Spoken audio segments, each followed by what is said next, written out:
3교시. 발전기 A상이 저항을 통해서. 요게 이제 좀 헷갈려집니다. 근데 일선지락의 나머지 내용은 다 똑같은데 여기 저항에 있었을 때는 뭐라고요? 이게 3R로 이제 바뀌어지는 거죠. Z1 플러스 Z2 플러스 Z0 분의 3, 2A였는데 그 밑에 분자 부분이 R이 있는데 이게 그 중성점에 들어가다 보니까 플러스 3R로 들어가는 거. 그거 하나만 이제 바뀌어지는 겁니다.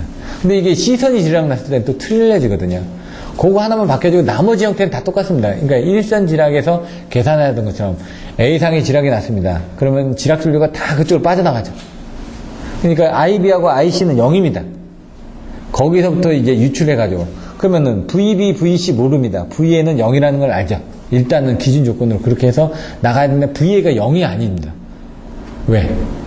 저항 때문에. 예? 전류가 많이 흐르지 않고 조금 적게 흐르다 보니까 전압이 뜬다는 얘기죠. 전류가 다 흘러버리면은 전압이 안 뜨는데 전류가 조금 흐르다 보니까 저기 전압이 뜹니다. 그럼 VA는 여기 뭐 R에 저기 IA 해가지고 이렇게 또 계산이 또 되는 겁니다. 이제 또 나중에. 그런 부분만 좀 틀려지지 나머지는 일선 지락 전류하고 똑같습니다. 근데 이것도 풀어보지 않으면 못 풉니다. 처음에 이 문제가 나왔을 때 그걸 아시는 분들은 그 내용을 갖다 이렇게 써서 응용을 했을 텐데 애웠던 분들은 못 씁니다. 그래서 자꾸 문제를 많이 다뤄보시고 관연도 문제에서 나왔던 것들은 같은 유형별로 해가지고 한 번씩은 살펴보셔야지만 됩니다. 유도발전기하고 동기발전기의 특성과 장단점. 유도발전기하고 동기발전기가 뭐가 차이가 있을까요? 저도 사실 잘 모르겠습니다. 이거 봐도 잘 이해가 안 되는데.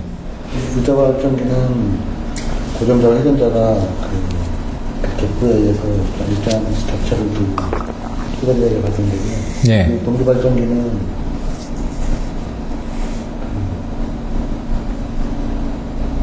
아는데 설명하려니까 힘들죠. 저는 어떻게 설명하냐면 쉽게 설명합니다. 왜냐면 알긴 압니다. 다. 근데 표현을 못하니까. 근데 답안지에다 그렇게 쓸 수는 없는데 설명할 땐 다르게 설명을 해도 되니까 저는 어떻게 하냐면 강아지가 있습니다. 강아지를 땡기면은 목줄 가지고 땡기면 잘 안 따라오죠. 막 이렇게 버팅기죠. 뒤에서 오는 거 이런 거 유도다. 그러니까 뭔가 앞에서 가고 뒤에서 이렇게 쫓아가는 게 유도다. 이런 거고. 동기는 같이 가는 거니까 안 쫓아오니까 어떡합니까? 안고 가지 않습니까? 그래서 얘는 이제 같이 동기를 이고 움직이는 게 동기발전기예요. 그러니까 얘는 발전기 똑같습니다. 근데 이제 유도냐 동기냐 차이는 내가 먼저 간 다음에 그거에 대해서 유도돼가지고 얘가 뒤에서 어느 정도 각속도를 가지고 뒤에서 쫓아오는 겁니다. 근데 각속도가 어떻게 되느냐에 따라서 틀려진데 그래서 이제 유도전동기 동기전동기 차이는 유도전동기는 슬립이 발생하는 거죠. 그 슬립 때문에 속도가 왜 뒤에서 쫓아가니까 속도가 느려지는 겁니다. 똑같이 가야 된다. 근데 동기전동기는 어떻고 속도가 똑같습니다. 1800rpm이 같이 가니까. 그러니까 그렇게 이해를 해놓고 나서 거기다 이제 살을 이제 좀 붙이시는 거죠. 이제 아까 말씀하셨지만 좋은 얘기입니다. 그런 얘기를 해가지고 좀 더 살을 붙여가지고 내용을 써주십니다. 동기 속도로 같이 회전하는 게 동기 발전기고 유도 발전기는 동기 속도가 아닌 어느 유도되는 것 때문에 차이가 나서 뒤쳐져서 동작하는 거. 이렇게 쉽게 자꾸 얘기를 하시면 됐는데 이거 갑자기 아는데 설명하려고 하니까 모든 단어를 이용해서 내가 알고 있는 정기적인 상식에 이걸 가지고 얘기해야 되겠다. 아무런 설명이 필요 없습니다. 쉽고 이해하기 편하게 설명하는 게 가장 좋습니다. 답안지도 마찬가지. 눈에 확 띄어서 짧고 굵게 이겁니다 하고 이 사람 알고 있네 이렇게만 느껴지면 되지. 그걸 뭐 구구절절해가지고 막 이렇게 쓰고 하면은 보기는 할까요? 안 봅니다. 눈에 띄게끔 만들어줘야 된다. 아까 얘기한 것처럼 여자들이 10명 중에 1명은 지하철에서 화장을 한다고 합니다. 그럼 하루에 화장을 하는 시간은 몇 분일까요? 화장하는데 한 번 걸리는 시간 2시간.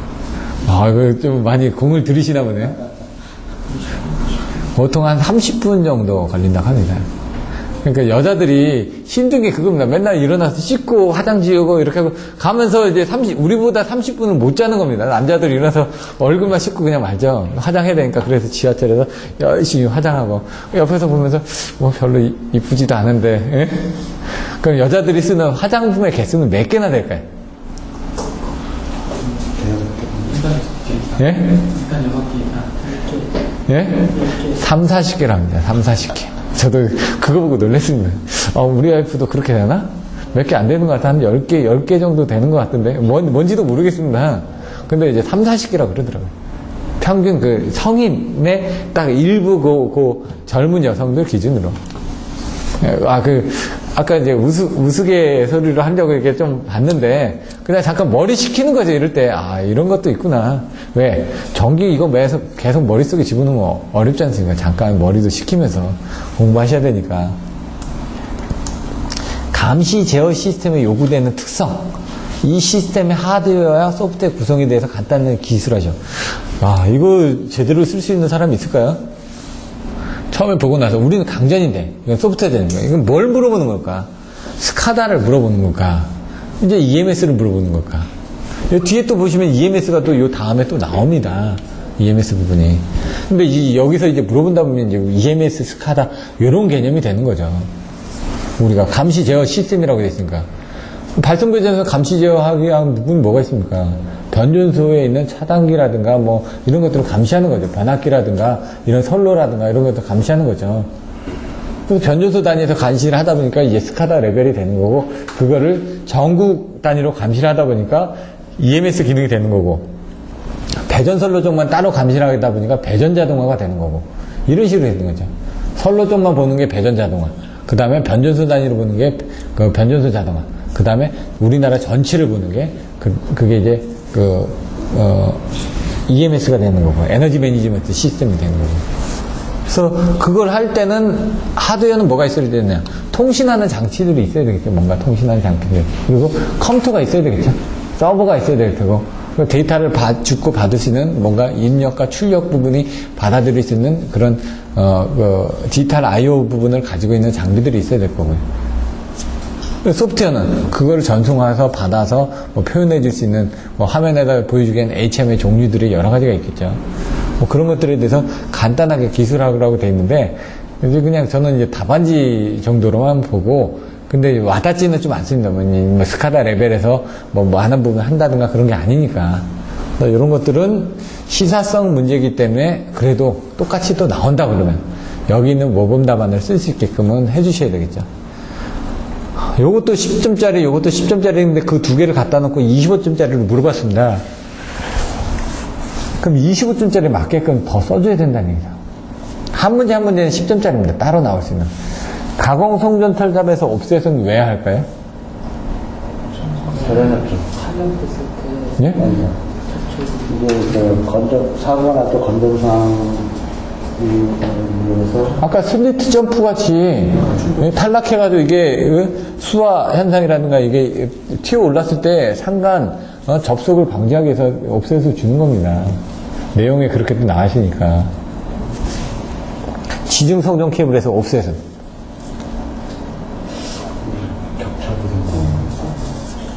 아침에도 얘기 뭐 변압기 부분에 열받으면 어떻게 됩니까? 팽창을 한다 그랬죠.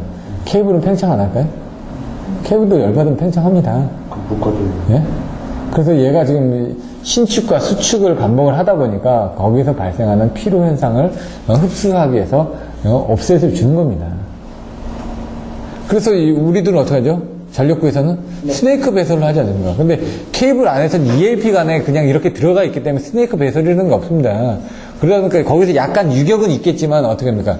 이게 들어와서 할 때 이 옵셋을 주는 부분은 그런 개념으로 생각을 하시면 됩니다. 옵셋을 주는 부분은 이제 공률 반경 이내로서 이게 너무 많이 휘어지면 얘가 문제가 생기거든요. 그러니까 공률 반경 이내로 부드럽게 가서 거기서 이렇게 잡아주는 거죠. 그래서 끝에 부분만 잡아져 있습니다. 사실 나머지 부분은 안 잡혀 있습니다. 올려 있습니다. 왜? 케이블 중간에 맨홀하고 맨홀 사이에는 그냥 다 놔져 있는 겁니다. 거기서 약간의 뭐 유격들은 있을 수 있겠죠. 근데 이제 끝에 가서 했을 때 그 피로 현상이라든가 그런 것들이 어떻게 되면 끝에 가서 몰리게 됩니다. 몰리게 되는 걸 방지하기 위해서 거기서 옵셋을 주면서 그 충격을 완화를 시켜주는 거죠. 어떤 외부에서 진동 같은 게 끝으로 오는 부분 완화해주고 뭐 그런 개념으로 보시면 됩니다. 지중 케이블의 송전 용량을 증대시킬 수 있는 케이블 냉각 방식의 종류와 특징을 설명하시오. 이게 딱 10점짜리면 좋겠는데 이게 25점짜리로 나왔다는 얘기죠. 10점짜리는 딱 간단하게 쓸 텐데 25점짜리를 쓰려니까 고민이 되는 겁니다. 답은 쓰겠는데. 그럼 딱 지중 송전 케이블의 송전 용량 증대 방법이 뭐였죠? 광국초전, 관로 기준 케이블, 극저온 케이블, 초전대 케이블.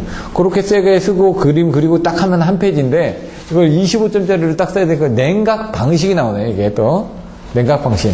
그럼 초전도를 냉각하기 위한 부분들. 그럼 여러 가지 그런 것들을 또 써주셔야죠. 여기서 자세히 보시면 송전량을 증기시킬 수 있는 케이블. 케이블은 이런 게 있는데 그걸 냉각하기 위한 부분이 뭐가 있냐. 그리고 그것들을 하기 위한 특징들이 뭐가 있냐. 초전도 같은 건 몇 도가 돼야 되고 뭐 이런 식으로 헬륨 가스를 써야 되고 안에 들어가는 냉각제 부분을 어떤 걸 써야 되고 수소하고 뭐 헬륨하고 뭐 액화질소라든가 뭐 이런 것들 있죠. 그런 것들을 써가면서 설명을 해줘야지만 된다는 얘기죠. 그러니까 이제 문제를 딱 보고 나서 이 케이블 3개만 쓰면 되겠거니 하고 하면은 땡이다 이거죠. 여러분들은 그거에 익숙해져 있었다는 얘기죠. 그 3개만 쓰는 것만. 왜? 아까처럼 10점짜리에 익숙해져 있으니까. 근데 이게 이런 식으로 응용이 돼서 나왔을 때는 그 안에 세부적인 내용을 쓰려면 이게 미천이 없이는 안 됩니다. 기본이 없이는. 초전도가 뭔지 알아야 되죠.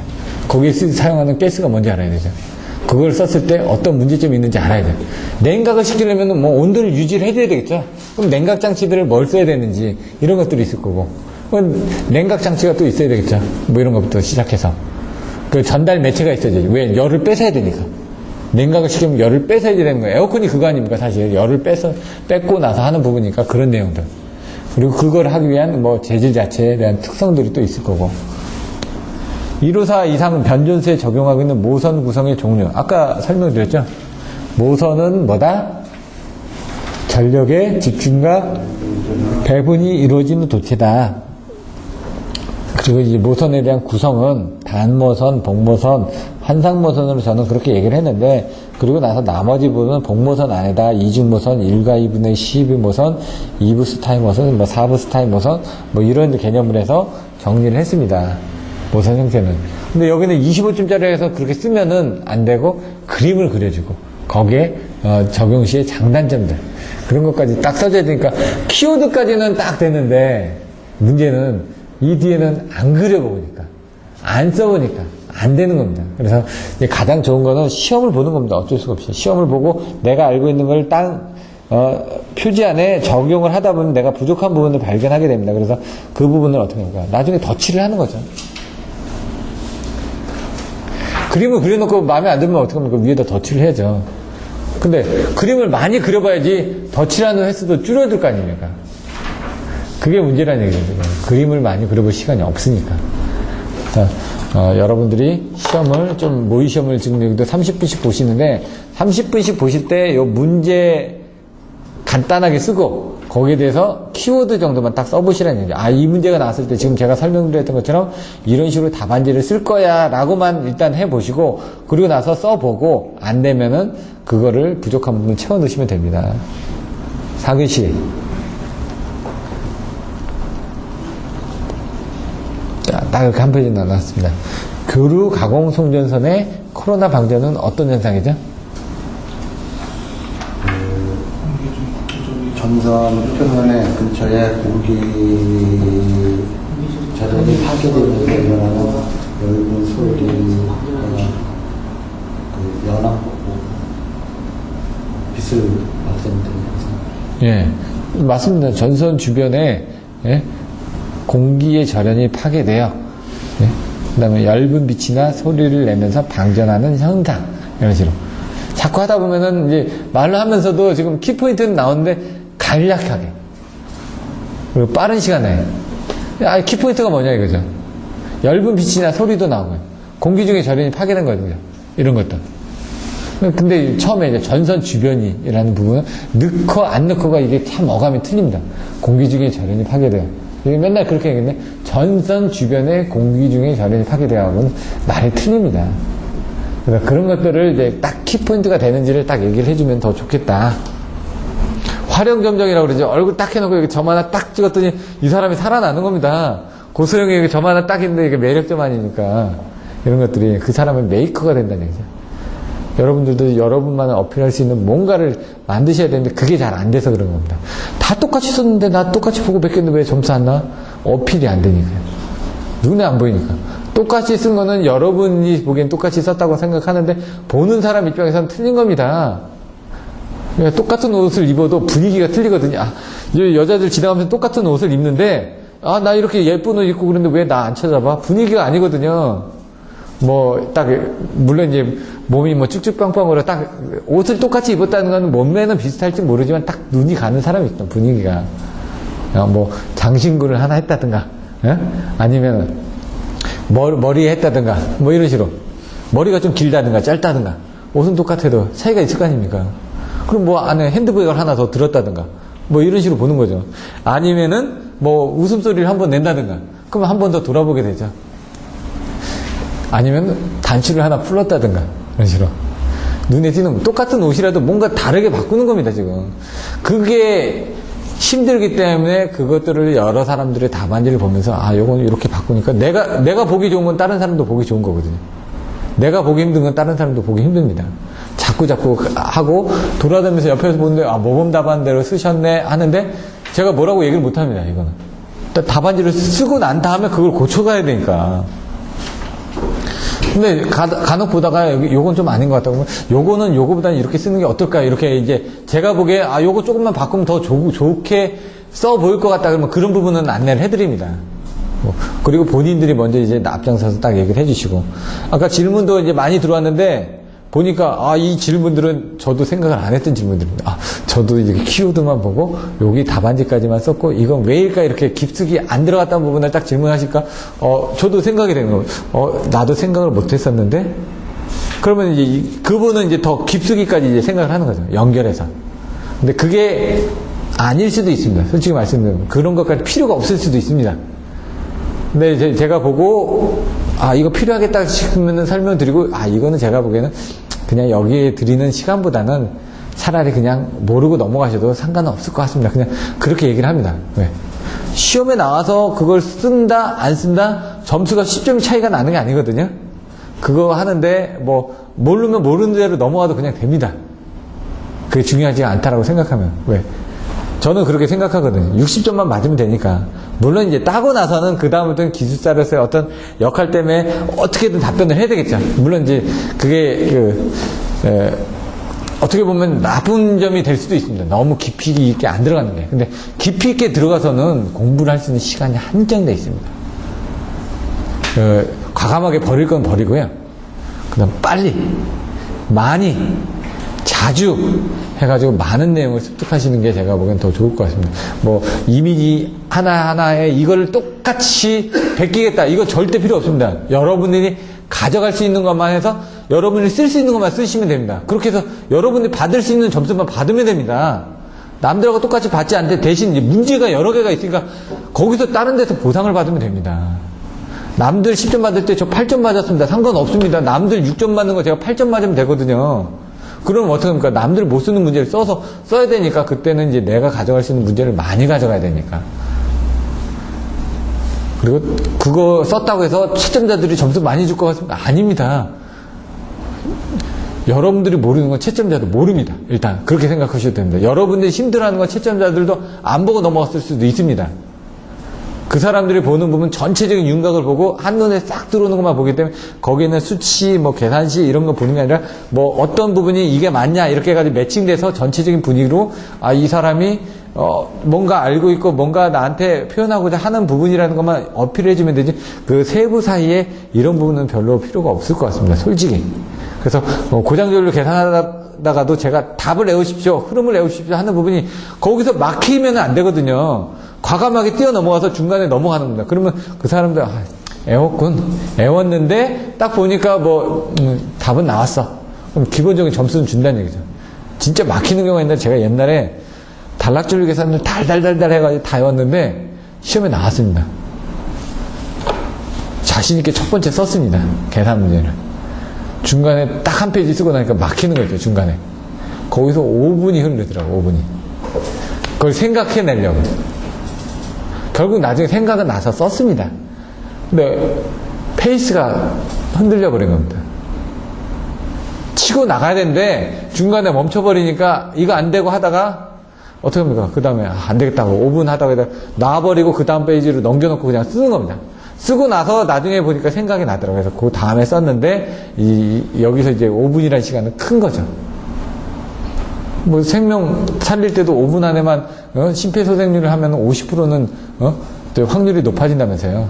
뭐 1분 이내면 뭐 80%고 뭐 이런 식으로 수치가 뭐 80%, 70%, 50% 이렇게 내려가던데 1분, 3분, 5분인가 뭐 이런 식으로. 그래서 심폐소생술을 하는데 옛날에는 옆에서 심폐소생술을 하다가 잘못해서 갈비뼈 부러지고 그러면 그것 때문에 안 좋은 부분이 있었는데 지금은 법이 바뀌어서 그런 것들은 괜찮다고 하는 걸로 알고 있습니다. 제가 알고 있어요.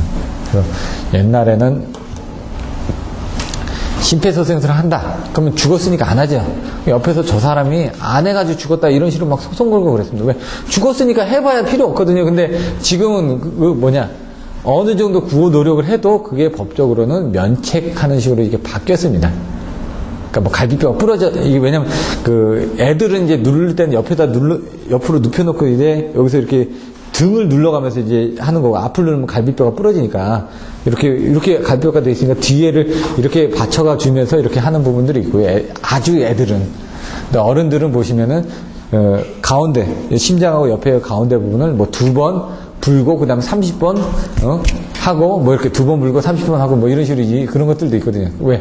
알아두셔야지만 나중에 여러분들 애들이 언제 그런 상황을 닥칠지 모릅니다. 여러분 주위에 가족이 어떤 상황이 닥칠지 모릅니다. 그러니까 평상시 때 뭐 여러 가지를 관심 있게 가지고 계시고 많은 것들을 배워두시면 좋을 것 같습니다. 물론 근데 깊게 들어가실 필요는 없고 그냥 그 기본 상식 정도로 뭐 아까처럼 제가 뭐 356병이니 뭐 123병 이런 거 아실 필요 없습니다. 그냥 여러분들 좀 머리 좀 식히시라고 제가 아까 여기 쉬는 동안에 잠깐 한번 찾아보고 말씀드리는 겁니다. 옛날에 1000하고 똑같죠. 0이 3개가 있으면은 아무런 소용없다. 나중에 1이 하나가 있어야지 1000억을 번다. 1000억을 벌었던 사람이 어떻게 됩니까? 체력도 있어야 되고, 사랑도 있어야 되고, 뭐, 여러 가지가 다 있어야 된다고 말씀드리지 않았습니까? 그런 내용들을 이제 보셔야 된다는 얘기죠.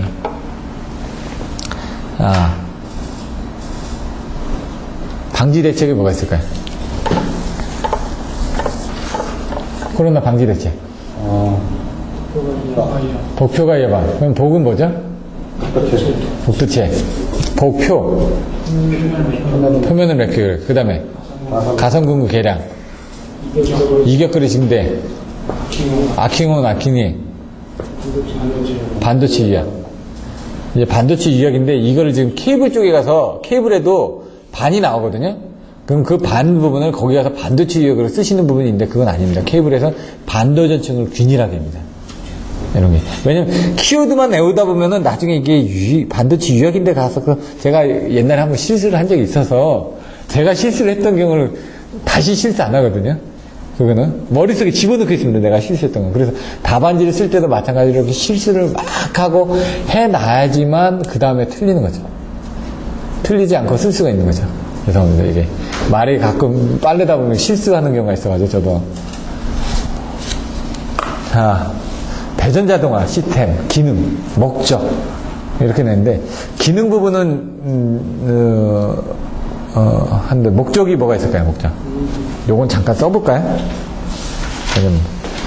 왜 설명하면 또 그러니까 한번 써볼까요? 배전자동화 이게 왜 쓰냐면 시험에 나올 것 같으니까 쓰는 겁니다. 목적이 키워드가 어떻게 되죠? 공은 설계. 이게 나와야 된다는 얘기죠. 공이 뭐죠? 공 나오면 공급 신뢰도입니다. 신이나 뭐 이런 공급 신뢰도 향상. 왜? 자동화니까 신뢰도입니다. 신뢰도. 자동화. 팩츠, 신뢰도입니다. 다. 그러니까 다 자동화가 돼 있지 않습니까? 팩츠, HVDC 이런 쪽 가면 신뢰도 향상입니다. 다. 이거는 반드시 들어갑니다. 요즘. 운. 예? 운전 효율의 극대화. 자동화니까. 효율을 올려준다, 이거죠. 사람이 가서 넣고 빼고 하는 게 아니라, 빡 사고 나면은 바로 수입이 된다, 이거죠. 그 사고가, 해소가 됐다. 그러면 온라인으로 보고, 이쪽 사고 됐으니까 바로 넣어. 그러면 전송돼가지고 바로 갔는데, 지금은 옛날에는 어떻게 합니까? 사고 났다 그러면, 탑차에 사람들 타가지고 막 쭉 나가죠. 119 나가는 것처럼 나가가지고 거기서 막 정전시켜놓고 해야 되는데 그게 60분 걸렸다면 지금은 사고 파악해서 양쪽에 문제 없어? 그럼 오케이. 그냥 딱 누르면 그냥 컴퓨터에서 누르면 그냥 자동으로 투입이 되죠. 이거는 예? 고문 설계. 이건 개통 운영에 합리화였나요? 현대화. 이거는 설 나오면 설비 이용률 향상입니다. 이건 다. 설 나오면. 이런 부분들이 좋아졌다 이거죠. 뭐가? 이렇게. 이런 식으로. 나중에 이제 키워드를 가지고 이제 자꾸 해보셔야지만 됩니다. 왜 배전 자동화는 이 키워드를 제가 그냥 달달달달 옛날에 외우고 다녔거든요. 그럼 기능. 어떤 기능이 있죠? 네 가지? 1번, 2번, 3번, 4번. 그리고 여기 이제 또 나눠진대. 이렇게 쭉, 이렇게. 예, 선, 배, 부자. 선배가 부자에다 이거죠. 개, 사, 이렇게 돼 있고, F, 전, 돼 있고, 냉, 피, 전, 무였나? 전부, 공, 정, 가, 배, 첨, 전, 검, 첨천, 전, 검민. 저도 이제 생각이 잘 안 나니까. 뭐죠? 선로, 운영, 자동화. 선로 정보 관리 시스. 선로 운영 자동화고, 선로 운영 자동화. 배전 정보, 관리, 수지, 부하, 집중, 제어, 자동, 원격, 검침. 이거 잘 안 외워지거든요. 근데 이제 외워지진 않는데 내용을 써놓고 보면 이해가 됩니다. 자동화라면서 선로를 자동으로 운영할 수 있다. 이거 배전 정보. 그럼 자동으로 운영하면서 하려면 어떻게 합니까? 정보가 있어야지 넣고 빼고 할 거 아닙니까? 얘가 살았는지 죽었는지를 알아야 되니까. 그래서 살았는지 죽었는지 그거를 받아가지고 수집해가지고 그걸 가지고 판단해서 집어넣고 하는 거죠. 부하를 집중적으로 제어할 수 있다. 아까처럼 떨어졌으면 어떻게 합니까? 집어넣어야 되겠죠. 이런 것들을 제어할 수 있다는 얘기고. 이건 자동 원격 검침. 마찬가지로 여기 보시면 정보를 가져오면은 어떻게 합니까? 거기에 있는 V라든가 I라든가 P라는 값이 있으니까 내가 거기 가서 검침 안 해도 된다는 얘기예요. 요즘 같은 거 어떻게 합니까? 154 수용가가 가면은 이렇게 154인가 MOF 옆에다가 이렇게 딱 갖다 놓고 뭐 핸드폰 그거처럼 돼 있는 거를 달아가지고 전송을 시키는 데들도 있고 아니면 RTU를 달아가지고 그냥 통신으로 해서 그냥 전송을 시키는 것도 있고요. 그래서 LG나 뭐 이렇게 보시면 펄스로 땅땅땅땅 나오는 이 펄스 하나당 몇 킬로를 해가지고 그 수점만 파악해가지고 얘가 몇 번 펄스가 오느냐 오늘부터 시작해서 그럼 그 펄스만 보고 하는 겁니다. 근데 지금은 어떻게 하지? 아파트 같은 경우는 이거 돌아가죠. 열심히 돌아가면 가서 적죠 이렇게. 그럼 어떻게 보면 그거 다 적고 그거 가지고 뭐 맨날 싸우죠. 저번 달에 이거 했는데 우리 집은 많이 안 썼는데 왜 이렇게 많이 이 기계가 이상한 거 아니냐. 김부선 뭐였죠? 김모선 예? 거기도 이제 그것 때문에 얘기한 거 아닌가 사실 그 검침 부분을 조작을 해가지고 그게 아파트 난방 관리비가 안 들어갔다고 해서 했던 부분들이 그런 식으로 나오는 겁니다. 아날로그를 쓰다 보니까 여기서도 그러면 개폐기 사고 개폐기 제어였네. 개폐기 감시 이게 사고 시 부하 절차. 왜? 선로 운영 자동화니까 개폐기를 감시하고 사고 시 부하 절차를 하고 피더 이거는 계측입니다. 이건. 배전 정보를 관리한다 그러니까 피더를 개측하는 거고 F 정보 이게 뭐지? 전압 계측이네. 전압 변동 계측 이거예요. 이거는 냉난방 부하 제어. 이건 피크컷 제어. 뭐 이런 식으로 피크컷 뭐 이렇게 제어 뭐 이렇게 나와 있는데 이런 부분. 부하를 집중적으로 제어한다고 그랬으니까 이것도 보시면은 정보를 보는데 피더만 볼 거냐 아니면 피더만 볼 거냐 아니면 선로의 전압이 변동이 되는 걸 볼 거냐 이런 것들 말단을 볼 거냐 아니면 모선단을 볼 거냐 이런 컨셉으로 가시면은 내용을 써주실 수가 있고요. 냉난방 부하를 제어한다 이런 부분이 있고 여기 부하 집중 제어 같은 게 이제 그 직접 관리, 관적 관리 가면서 이런 부분들 제어를 할 수가 있는데 뭔가 계측이 돼서 많이 쓴다 그러면 쭉 줄여야 되니까 그런 부분을 갈 수가 있다는 얘기고요. 피크컷 같은 거 올라가면은 수요 올라갔을 때 잘라줘야 되겠 거 아닙니까? 그런 부분이 제어가 될 거고. 요건 자동 원격 검침이니까 전력량계 원격 검침이 될 겁니다. 이거 좀. 아까처럼 지금 제가 직접 가지 않고 하는 부분이고. 무가 뭐였지? 계사 F는 냉피 전무. 이게 무자는 잘 생각이 안 나요. 거기 뭐라고 나왔죠? 교재?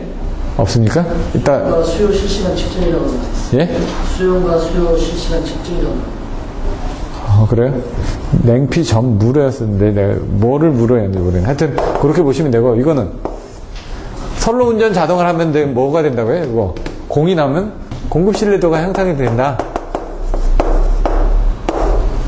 공정. 이게 정의 뭐였더라? 정정 구간 축소가 가능하다. 자동화를 하니까 빨리 축소를 할 수 있다. 이런 내용이고. 공정가. 과부하 사고 방지. 왜? 계측을 하다가 전류가 많이 흘러가게 되면 이거를 끊어질 수 있으니까 방지할 수 있다. 공정 가폐. 배전 손실 저감. 배전 손실 저감. 왜? 정보를 관리하다 보니까 내가 보내준 거하고 이게 다 매칭을 하다 보면 안 맞는 부분이잖아요. 그러면 어디서 누가 도둑질 하는 것도 아닌 겁니다. 여기서 뭐 전기 뺐습니다. 다 압니다. 왜? 내가 보내준 거 손실은 얼마만큼 나오는 걸 알고 있는데 그 이상이 나오면 뭔가 이상한 거죠. 그럼 그쪽에 선로가 이상하니까 조사를 한번 해봐. 이렇게 가는 거고. 너무 손실이 많이 나온다 이거죠. 그러면 변압기를 바꾼다든가 뭐를 바꾼다든가 그런 노력을 하겠죠. 이건 첨두부하. 이런 부분. 제어하는 부분이고요. 첨전. 전압변동 억제인가요? 전원설비에 투자를. 전원설비 투자 지연. 전원설비 투자 지연. 지연. 이게 수요 관리의 목적에서 부하를 제어하다 보니까 어떻게 합니까? 우리가 발전량을 더 늘려줘야 되는데 발전량을 안 늘려줘도 부하 제어를 통해서 우리가 충분히 커버가 된다 이거죠. 이거는 검침 업무의 현대화, 민원 업무 축소, 이런 식으로. 아까처럼 누가 와서 따지면, 자, 보시라고 이렇게, 핸드폰처럼 이렇게 다 찍힌 거 이거 가지고 보여주면 되는 거죠. 아날로그가 아니라 디지털이기 때문에 그런 문제들이 줄어드는 겁니다. 이런 식으로, 배전자동화는 요 두 개 하면서 FRTU 해가지고, 그 다음에 뭐 변압기 단부터 해가지고, 말단부터 여기 변압기 이렇게 있으면은, 여기에 무슨 설비 이렇게 걸렸는데, 여기서 뭐 가고, 여기서 뭐 가고, 뭐 가고 해서, 여기서 받아들여가지고 문제가 없다. 이런 식으로 이제 그림 그려주시면은 전체적으로 이런 컨셉 세 가지는 알고 계셔야지만 됩니다. 배전량보다. 나머지 내용은 아까처럼 정전 시간이 60분인데 내가 가면 30분에 가는데 얘가 컴퓨터를 하게 되면 15분 만에 간다. 이런 식으로 줄어드는 거죠. 그래서 얘가 이런 식으로 이렇게 줄어들면서 개통 업무가 현대화되면서 이런 기기들 때문에 원래 이렇게 걸리는 게 이렇게 축소가 됐다든가 이런 식으로 내용들을 써주시면 되죠. 여기서 뭐 가는 부분, 인지하는 부분, 그 다음에 출동해서 조치하고 해결하는 데 걸리는 시간이 이렇게 되면 이건 시간을 줄여가지고 더 빠른 시간 내에 처리가 가능하다. 이런 내용들을 써주셔야 됩니다. 전체적으로. 3번은 넘어가고. 고전압 전기 절연제를 경련 열화. 여기는 뭐 수용률, 부등률, 부하율을 가지고 계산합니다. 수용률, 부등률, 부하율이 뭔지 정확하게 생각을 하셔야 됩니다. 부등률은 1보다 크고요. 퍼센테이지인데 율이 들어가면 무조건 100이 들어갑니다. 100. 곱하기 100이 들어갑니다. 그럼 이 수등하, 각각체, 합체, 평체 이렇게 외웠죠? 요거 제가 외우라고 얘기를 했습니다. 수등하, 이거 10점짜리 나옵니다. 변압기의 수용률이 뭐냐, 부등률이 뭐냐, 부하율이 뭐냐 나왔을 때 나중에 각각체, 합체, 평체 뭐 이렇게 해가지고 외워두시면 헷갈리지 않고 오래 써먹을 수 있습니다. 몇 번 나왔거든요. 그 순서대로 외워주시면 됩니다. 고전압 전기 절연제로 경련열화. 이게 좀 애매한 유형의 문제인데요. 아예 변압기라고 하든가 케이블이라고 하든가 이렇게 나오면 거기에 맞게끔 써지는데 고전압 전기 절연제로라고 했으니까 이건 변압기도 있고 케이블도 있는데 그거에 딱 보시면 상관관계가 다 똑같습니다. 뭐 전기적인 부분, 열적인 부분, 화학적인 부분, 뭐 기계적인 부분, 뭐 생물학적인 부분, 뭐 이런 식으로 나오겠죠. 그 변압기 같은 경우는 어떤 부분이 있을까요? 케이블은 어떤 게 있을까요? 이런 것들을 이걸 보시고 이제 조금 더 들어가시면 됩니다. 얘는 이제 범용적인 측면에서 얘기를 한 거고, 새로운 부분을 가지고 얘기를 하시다 보면은 내용들을 좀 보셔야 된다는 얘기죠. 근데 요거는 이따가 내용들을 보시면서 같이 얘기를 하시면 되니까요. 화석 연료의 환경 오염과 고갈로 대체 에너지 개발이 절실하다. 대체 에너지 종류. 뭐가 있을까요? 예? 그럼 신재생 에너지는 뭐가 있죠? 신에너지 3개, 예. 재생에너지 8개. 예. 신에너지는 3개고 재생에너지는 8개입니다. 이거 잘 알고 38강 때 딱 생각하시면 되죠. 제가 애울 때 이렇게 외웠거든요. 근데 제가 옛날에 그거 다 외웠습니다. 신에너지 3개가 뭐고 재생에너지 8개가 뭔지 외웠는데 지금 다 잊어버렸습니다. 38강 때만 생각나더라고요. 신에너지는 새로 만든 에너지고 재생에너지는 말 그대로 재생한 겁니다. 재생타입이 뭐죠? 고무 타입 갖다 붙인 겁니다. 재생에너지가 바로 이런 겁니다. 풍력을 바꾼 거, 태양열을 바꾼 거, 뭐 이런 것들. 분명히 다른 에너지가 있는데 그걸 다른 걸로 변하는 거, 신에너지는 새로 합성한 전혀 새로운 거란 얘기죠.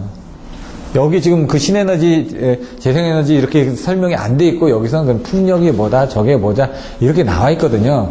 그냥 그 부분을 가지고 하는데 저는 신에너지, 재생에너지를 이렇게 좀 분리를 해서 답변하시는 게 좀 더 낫지 않나. 처음에 그렇게 내용을, 컨셉을 잡아놓고 나서 신에너지가 뭐가 있고 재생에너지는 뭐가 있습니다. 몇 개 종류가 있습니다. 그리고 나서 그 중에 여러분들이 마음에 드는 걸 몇 개를 딱딱 끄집어서 설명을 해주면, 아, 이 사람이 대체 에너지라는 게 뭐고 어떻게 분리하는지 정확하게 컨셉을 잡고 있구나.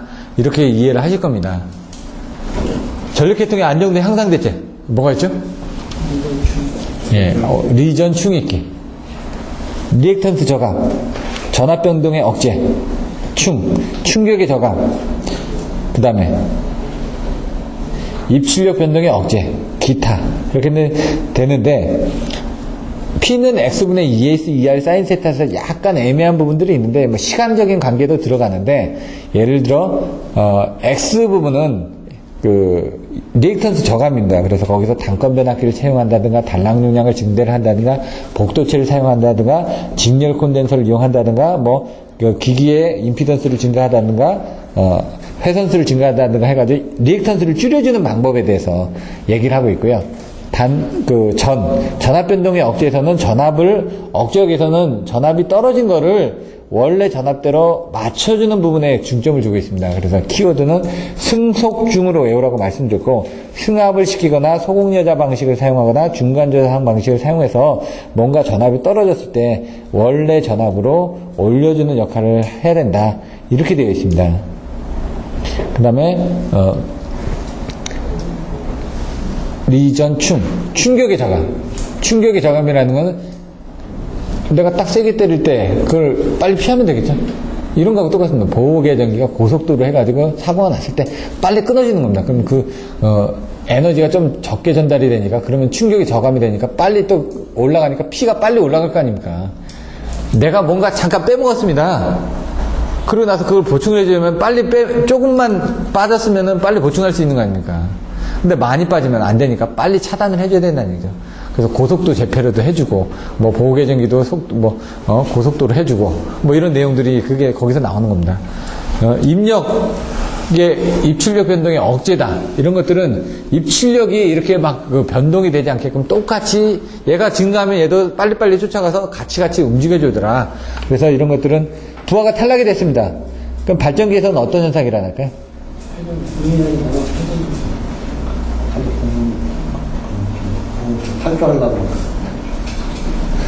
발전기가 더 빨라집니다. 부하가 떨어졌기 때문에. 내가 짐을 들고 다녔는데 갑자기 짐을 다 먹었습니다. 그러면 똑같이 달리다 보면 편하죠. 옛날에 보시면 뭡니까 염소가 아니라 뭐죠? 당나귀가 소금을 싣고 가다가 물속에다 딱 넘어져가지고 녹으니까 그 다음 가서 또 했는데 소금 대신에 소물 넣어놔가지고 그렇게 된 것처럼, 마찬가지로 그런 것들을 생각하시면 재밌죠. 여기도 빨리 해줘야 되는데 그러려면 어떻게 합니까? TCBR을 이용해가지고 부하를 빨리 걸어서 얘가 발전기가 탈조되지 않게끔 빨리 잡아줘야 된다는 거죠. 에바, 얼리 밸브, 어큐뮬레이터 해가지고 그런 부분은 출력 부분에 대한 것을 빨리 발전기 출력 부분을 가감을 해서 들어오는 입출력 부분을 막아서 속도를 제어해줘야 된다는 얘기죠. 스로틀을 제어해줘야 된다. 이겁니다. 밸브, 어큐뮬레이터를. 그다음에 기타 부분은 소개보고 FH인데 아까 그 충격의 저감이 이제 기타 쪽으로 넘어갑니다. 리전 있기로 하고 그 충격 부분이 기타 쪽으로 나가서 뭐 보호계정기 고속도라든가 소리액터 쪽에 충격 부분을 저감한다든가 아니면 팩치라든가 HVDC 같은 그런 내용들이 여기서 나와 주시게 되면 됩니다. 잠깐 쉬었다가 다시 진행을 하도록 하겠습니다.